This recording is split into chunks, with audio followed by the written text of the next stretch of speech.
Hello there, world of tankers. Welcome to the channel. I'm your host, Blitz, and in today's video, I'll be playing in the ELC AMX 901, a Tier 8 French collector light tank, one of the goofiest vehicles in the game due to its size, and, well, it's actually a very fun tank. It's got a double-shot autoloader, which is able to deal 440 damage in just 2.5 seconds. It's fast, because it is a light tank after all, so it can achieve a top speed of 65, with a power to weight ratio of 25.1. It features adaptive concealment, allowing it to get unspotted 3 seconds faster and also see who is immediately spotting you. See, a lot of people try to say that this is a worse Barask, and sure, in certain areas like clipping potential, it is worse, but in other areas it's much better. Being a light tank means you have flat better concealment, and not only that, but you have a better mechanic, which is the adaptive concealment. So, like, sure, the Barask is really strong, but I'm not going to say that this tank is worse than a Barask because it fulfills a different goal. It's a light tank. It has light tank capabilities. It's not a medium tank. And while the Barask can do the role of a light somewhat, it doesn't have the same concealment that this vehicle does. It's not the size that this tank is, and honestly, I prefer the accuracy and penetration that this vehicle has. I mean, heck, look at the size of it compared to this Aufklärungs Panther next to me. It is legitimately a tiny vehicle. So we are going to start by making our way over to the crossing here, and we'll see if we can spot anything. The enemy team has quite a few mediums and lights. We can see an Aufklärungs Panther all the way over here. We have the IS-3, and will that IS-3 try and cross? It looks like they are, and there you go. 176 damage into that player. It's not a lot of damage, but a penetration is indeed a penetration. We have the enemy ISU.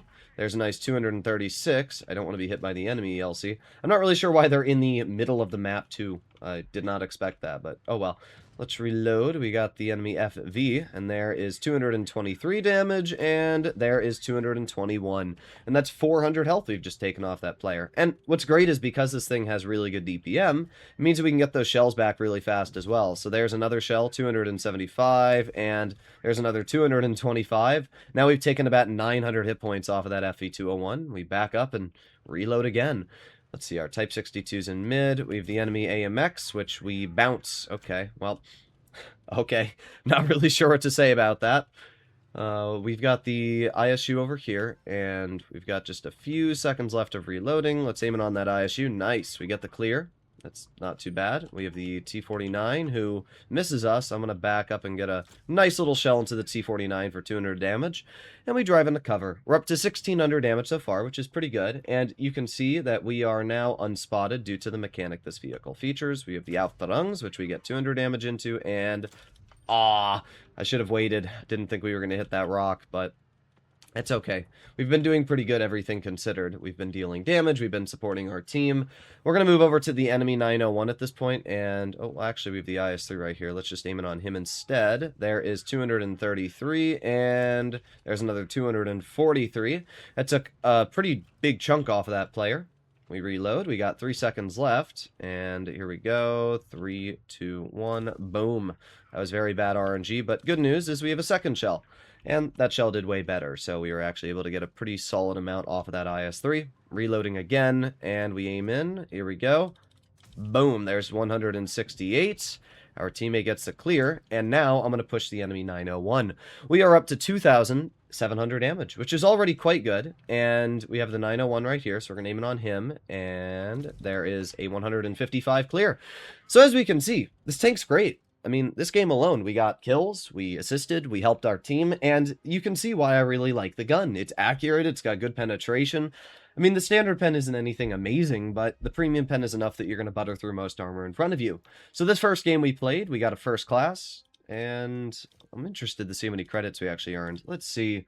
Not bad, 86,000. So yeah, pretty good stuff. Let's try one more game in the AMX and see if we can get another really good battle out. Also, for those of you that are just playing the game, if you fight 20 battles in the next 2 days, you can get 2 free crates for this vehicle, so that's a pretty big win. There's also crates available in store to purchase this tank, so I figured I'd just make a quick review on the vehicle, give you guys a little taste of its capabilities.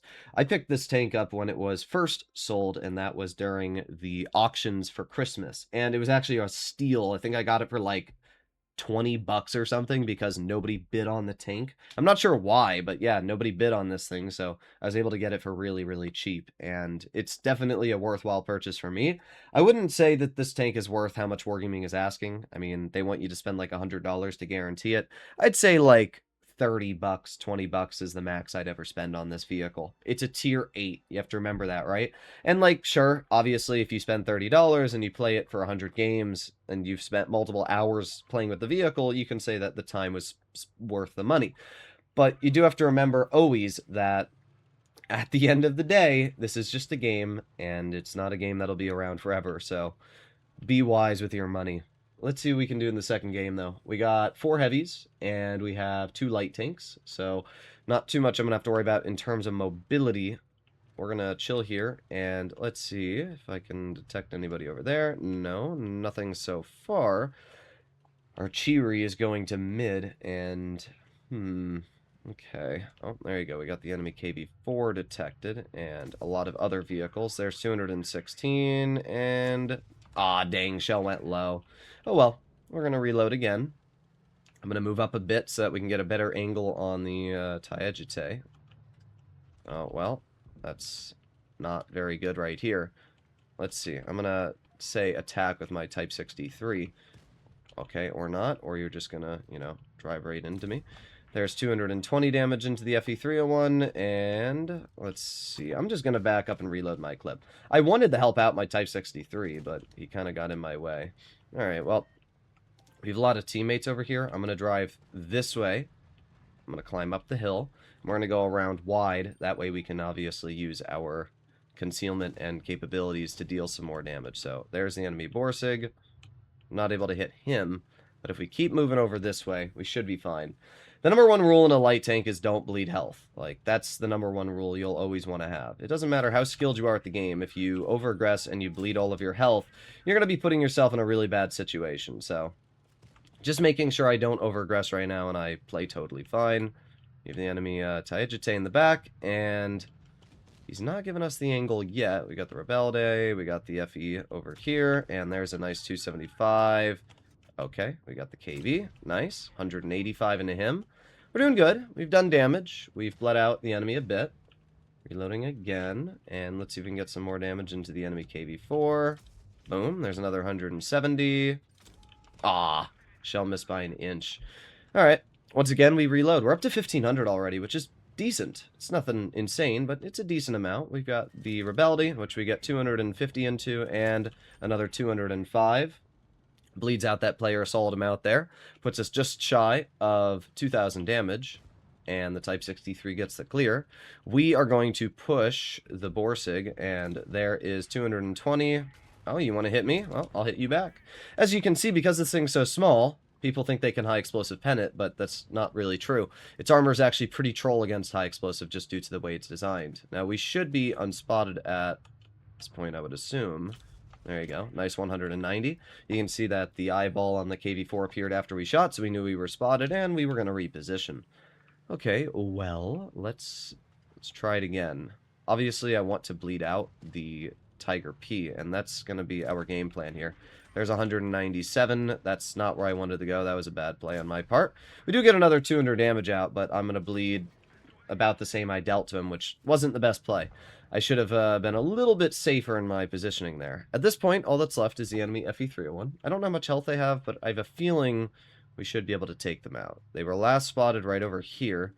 Oh, there you go. Boom. There's 213. And while they do shoot me, because we're an autoloader, you can hit them back and get the second shell out. So there you go. 3,313 damage, 2 kills, and a pretty good game. My driving was not the best there, but it didn't seem to make too much of a difference. I just should have been paying more attention of where I was going.